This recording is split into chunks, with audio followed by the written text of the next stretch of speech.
በቀደም ዕለት ምሽት ላይ ወደ ሰፈሬ ለመሄድ ራይድ ተሳፈርሁ።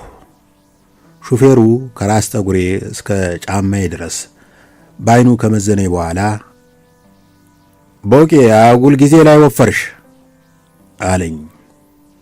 ወፈርኩ እንዴ ትላለህ? ስጋ ቤቶች በር ላይ የሚሳለውን የፕሮሞሽን በሬ ይመስላል እኮ። ለዛውም በቀን 2 ብቻ ነው የምበላው አልኩት። በዚህ ጊዜ በቀን 2 የምትበላው ከየት አምጥተህ ነው? ፈገግ አልኩና ኑሮ እንዴት ነው አልኩት፣ ትኩረቱን ከኔ ለማስቀየስ ብዬ። ኑሮ ከእጅ ወደ አፋፍ ነው እባክህ። ባለፈው የሆነ ምግብ ቤት 2 ጭልፋ ቅንጨ በልቼ 600 ብር አስከፈሉኝ። የሚገርምህ አስተናጋጁ ሂሳብ ካመጣልኝ በኋላ ሼም ይዞት ከባንኮዩ ጀርባ ሄዶ ተደበቀ። ሌላውን ቶ 1 ፍሬ ሎሚ 20 ብር ገዛው ብለህ ታምናለህ? አባቴ ሲተርት 50 ሎሚ ለአንድ ሰው ሸክሙ ነው፣ ለ50 ሰው ጌጡ ነው ይል ነበር። አባ አሁን 50 ሎሚ ለአንድ ሰው ኢንቨስትመንት ነው። ደግሞ የድሮ ሎሚ ብትመጠው ካንሰር ይፈውሳል፣ የተነፋ ሆድ ያስተነፍሳል። የጥምቀት ቀን ብትወረውረው ሚስት ያመጣልሃል። የዘንድሮ ሎሚ በውድ ገዝተህም ብትጨምቀው እንደ ወንድ ጡት ነው፣ ጠብ የሚል ነገር የለውም። ይገርማል አልኩት። በጣም በጣም በጣም። ሰው ደግሞ ኑሮ ነው መሰል ወደ ባሻ ሆኗል። አንድ ጓደኛ አለኝ፣ የደከመች ላዳ አለችው። ከዛች ትንሽ መኪና ውስጥ የሚወጣውን ጭስ ብታየው፣ ይሄ አየር ላይ ያለው ኮርኔስ ምን ነበር ስሙ? ኦዞን መሸንቆር ብቻ ሳይሆን ኦዘን ይገነጥላል። እሱ መኪናዋን ባስነሳ ቁጥር የኛ ሰፈር የተቃጠለ ከተማ ነው የሚመስለው። እና ይሄ ጓደኛዬ የታክሲው ግንባር ላይ ባርክልኝ የሚል ጥቅስ ለጥፎባታል። አንድ ቀን ጠጋ አልሁና ስማ ባርክልኝ ከማለት ተካልኝ ማለት አይሻልም አልኩት። አሁን ያስከፋል በሞቴ። በጣም ስለደበረው በአንዴ ስራና ሰፈር ቀየረ። ትንሽ እንደተጓጓዝን ሾፌሩ ወጉን ቀጠለ። ከተማው እንደምታየው እየታደሰ ነው። መዲናይቱ ሽብርቅ ብላ የስዕለት ጃንጥላ መስላለች። ነዋሪውን ደግሞ ስትሾፈው እንደ ዜሮ አምፖል ፍዝዝ ብሏል። ከተማይቱን እንዲህ በምሽት ስታያት የክሪስማስ ዛፍ ታስነቃለች። ግን ቤት ለቤት ስትገባ መብራትና ውሃ የለም። ዘንድሮ መብራትና ውሃ የጎዳና ተዳዳሪ ሆነዋል ማለት ይቻላል። ትናንት ይገርማል፣ መብራት ከ2 ቀን በኋላ መጣ። የሰፈሩ ልጆች ብለው በደስታ ጮሁ። ቶማስ ኤዲሰን ራሱ የኤሌክትሪክ ምስጢር የተገለጠለት ጊዜ ልጆቹ ይህን ያህል ተደስተው አልጮሁም። ሾፌሩ በራሱ ጭውት ከሳቀ በኋላ ቀጠለ። ባለፈው ወክስ አደርግ አንዱ ደንብ በሳይክል መንገድ ላይ ተራምደሃል ብሎ ሊቀጣይ ተጋበዘ። ግድ የለም ዛሬ እንደ ሳይክል ቁጠረኝ ብለው ሊሰማኝ ነው። ገንዘብ መክፈል ካልቻልኩ አማራጩ ቅጣት ምንድን ነው ስለው፣ ገንዘብ መክፈል ካልቻልክ አንድ አጠር ያለ አስፋልት ትጠርግና ለመራቂ ያክል ደግሞ 2 አደባባይ ታጥባለህ አለኝ። ከፍዬ ተገላገሉ። ባለፈው ደግሞ የግብረ ኃይሉን መሪ ለምን ዘንባባ ብቻ ተተክላላችሁ፣ በየጣለቃው ዝግባና ቀረሮ ነገር ጣል ጣል አድርጉበት እንጂ የሚል አስተያየት በቅንነት ለገስኩት። አንተ በዚህ ትገረማለህ? ከፈለግን የዘንባባ ማርነሽ የሚለውን ዘፈን ብሔራዊ መዝሙር እናደርገዋለን የሚል ምላሽ አጎናጽፎ ፊት ነሳኝ። ከጥቂት ቀናት በፊት አንዱ መንገድ ዳር ላይ በተተከለው ሳር ላይ አንድ የጋሪ ፈረስና አንድ የወፍጮ ቤት አህያ አሰማርቶ ሲያስገጥ የሆነ ደንብ ያዘው። ለምን እንዲያደረክ ይለዋል። አይ ለክፋት አይደለም፣ ሳሩ አርቲፊሻል ነው ወይስ የእግዚአብሔር ነው የሚለውን ለማረጋገጥ ፈልጌ ነው የሚል ምላሽ ሰጠ። ከተማውን አረንጓዴ ማድረጋቸው የሌለን የተመቸኝ፣ ግን ይሄ በየቦታው አግዳሚ ወንበር የሚያስቀምጡት ነገር ትክክል አይመስለኝም። ይህ ትውልድ እንደምታውቀው ተግቶ መቀመጥ ይወዳል። በተቃራኒው አባቶቻችንና እናቶቻችን እንደ ዘላን ናቸው። ዙረት ነፍሳቸው ነው። መሄድ ይወዳሉ። በአማርኛ ቋንቋ ውስጥ ከመሄድ ጋር የተገናኙ ቃላት ነፍ ናቸው። ስራ አስኪያጅ የሚለውን ቃል ውሰድ። አባቶቻችን ስራ የሚሄድ ነገር ነው ብለው ያምናሉ። አመንዝራ ሰው ራሱ ያያጅ ይባላል። ፓርላማ ውስጥ የንግግር ስነ ስርዓት አካሄድ ነው የሚባለው። ቤታቸውን ዞሮ መግቢያዬ ነው የሚሉት። ተጎልቶ ውሎ መግቢያዬ አላሉት። ተፈላሰፍክ አትበለኝ እንጂ መኖር ራሱ መንቀሳቀስ ነው። ሐዋርያው ጳውሎስ በሞቱ ዋዜማ ሩጫዬን ጨርሻለሁ አለ እንጂ ቁጭታዬን ጨርሻለሁ አላለም። የኛ ትውልድ ግን መቀመጥ እንወዳለን። በዚህ የመቀመጥ ባህላችን ላይ ስማርትፎንና በሰዓት የማይከፈልበት አግዳሚ ወንበር ተጨምሮበት አስበው። ባለፈው እዚህ አዲስ የተሰራው የእግረኛ መንገድ ዳር የማይተዋወቁ ሰዎች ተጨናንቀው ተቀምጠው አግዳሚ ወንበሩን የህንድ ባቡር አስመስለውታል። የከተማው አስተዳደር ቀስ ብሎ ስህተት እንደፈጸመ ሲገባው ለረጅም ጊዜ የሚቀመጡ ነዋሪዎችን የሚበትን ግብረ ኃይል ማቋቋሙ አይቀርም። አለበለዚያ የአግዳሚ ወንበሩ እግር ስር ጉንዳን ማርባት ይኖርበታል። ቀጠለና እና ኑሮ እንዴት ነው አለኝ። መኖር ደግ ነው። በጦርነትና በመሬት መንሸራተት ያለቁ ወገኖቻችን ይህን እድል አለማግኘታቸው ያሳዝነኛል አልኩት። አሟረት ካትበለኝና አለው ሹፌሩ። አሟረት ካትበለኝና መሬት መንሸራተቱ በቀጣይ ለሚመጣው መሬት መንቀጥቀጥ እንደ ቀብድ አድርገህ ልትቆጥረው ትችላለህ። እኛ ስላልባነን ነው እንጂ ለዚህም አሪፍ መፍትሄ ነበር። ስማ፣ ጃፓን ሀገር መሬት መንቀጥቀጥ ሲከሰት ሰው አይሞትም። ቤቶችና ፎቆች ትንሽ አመረኛ ጨፍረው በነበሩበት ይረጋሉ። የሚገርም የዛሬ ምናምን ዓመት አካባቢ የአፍሪካ አባት ኃይለ ሥላሴ የተወሰኑ የሀገራችንን ወጣቶች መርጠው መሬት መንቀጥቀጥን ቀድሞ መተንበይና መቆጣጠር የሚቻልበትን ጥበብ እንዲያጠኑ ወደ ጃፓን ልከዋቸው ነበር። የተላኩት ወጣቶች ግን ምን ይዘው የተመለሱ ይመስላል? ሩቅ ምስራቅ ሳለሁ ጃፓኗን ወድጄ የሚል ዘፈን እየዘፈኑ ተመለሱ።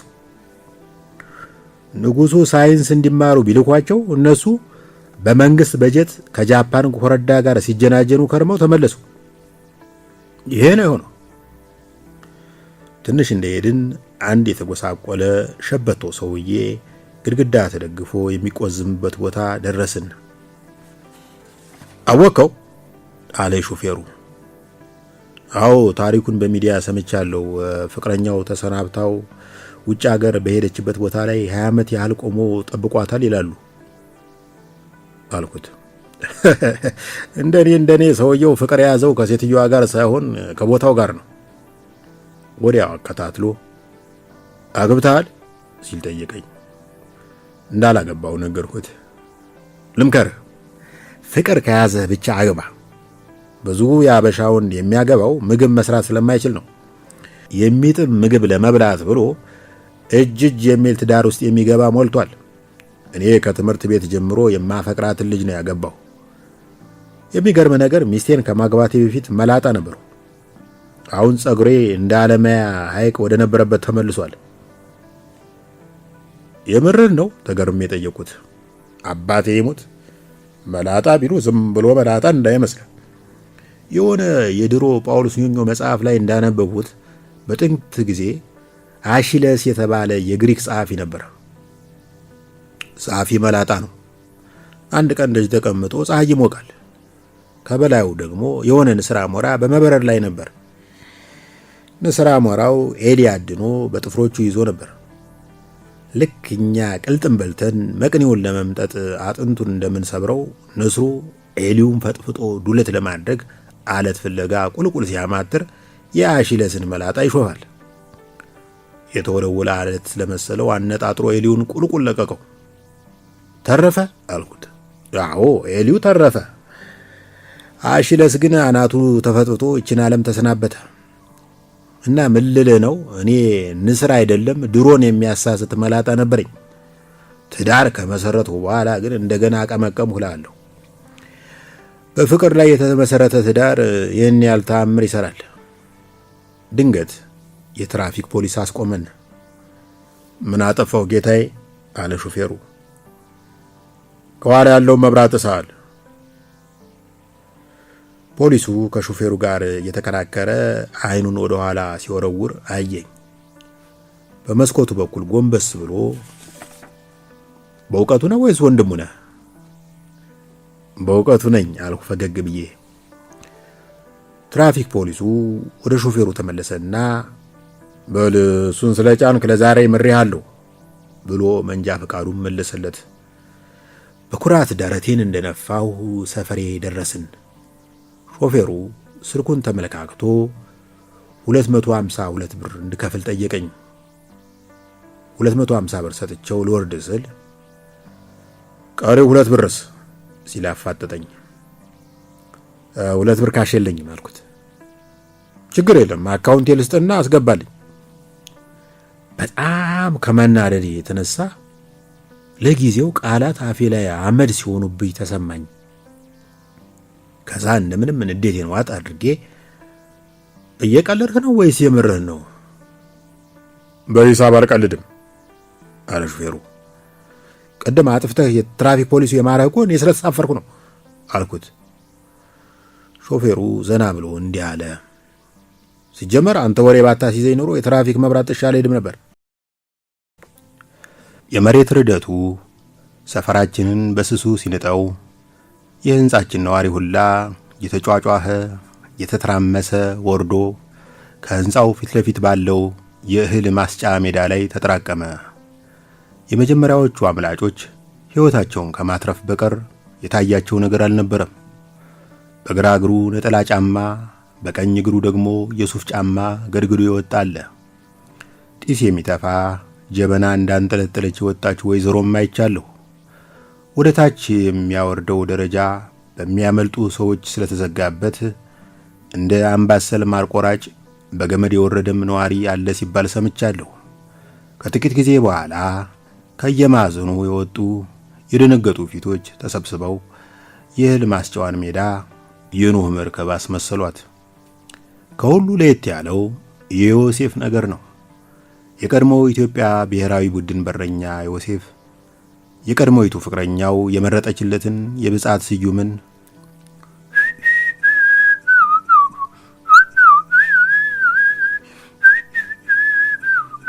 የሚለውን ዜማ እያፏጨ ገላውን በመታጠብ ላይ ነበር።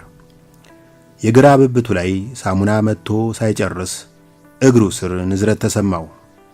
ፉጨቱን አቋርጦ ውሃውን ዘግቶ ሽቅብ ሲመለከት አምፖሉ ይወዛወዛል። ወዲያው ዶፍ እንዳባረረው እብድ መለመላውን እየሮጠ ወርዶ ከአምላጮች መሃል ተደባለቀ። ዮሴፍ ማይክል አንጀሎ በጥንቃቄ የቀረጸውን የዳዊት ሐውልት የሚስተካከል ተክለ ሰውነት አለው። ክንዱንና ደረቱን ለተመለከተ ሰው አይደለም ኳስ ሬንጅ የሞላው በርሚል ቢለጋበት መቅለብ የሚችል መሆኑን ይገምታል። የሆዱ ቅርጽ ባሬላ ይመስላል ብዬ ልለፈው። ከእምብርቱ በታች ያለውን ላለማየት በጣም ተጣጥሬ ነበር። ግን ዕቃው ጥልቅ ከመሆኑ የተነሳ ወደ ሰማይ ብታንጋጥጥም ወደ ምድር ብታቀረቅርም አለማየት አትችልም። ሁላችንም ከነቃጭላችን ስንወለድ፣ ዮሴፍ ግን የድሮ ትምህርት ቤት ደወል አንጠልጥሎ ነው የተወለደው ማለት ይቻላል።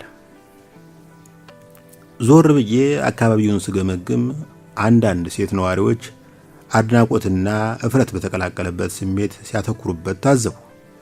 እኛ ወንዶች የዮሴፍ ገላ የሚስቶቻችንን ትኩረት መሳቡን ስንመለከት የመሬት መንቀጥቀጡን አደጋ ባንድ የረሳ ነው።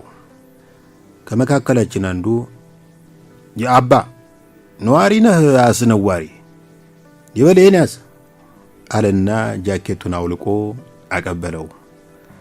ዮሴፍ ግን ጃኬቱን ተቀብሎ በወገቡ ዙሪያ ከማገልደም ይልቅ እንደ ሻወር ፎጣ ትከሻው ላይ ጣል አደረገው።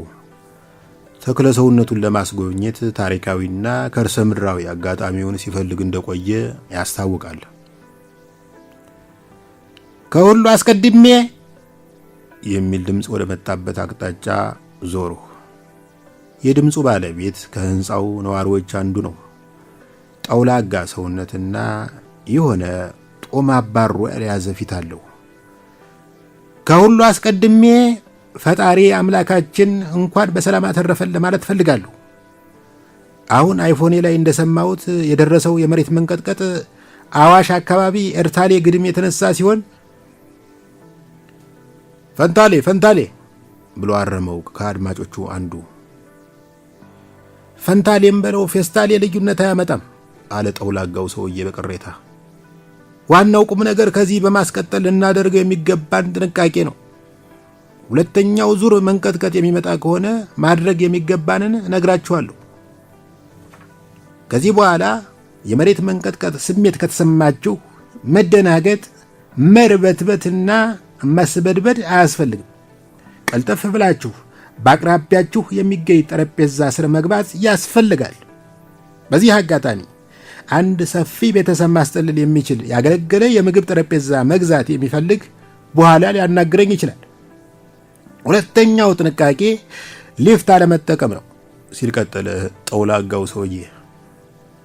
ሲጀመር እኮ ህንጻችን ሊፍት የለው ወይስ መሬት መንቀጥቀጡ ተጠናክሮ ከመመለሱ በፊት ልታስገጥሙልን አስባችኋል?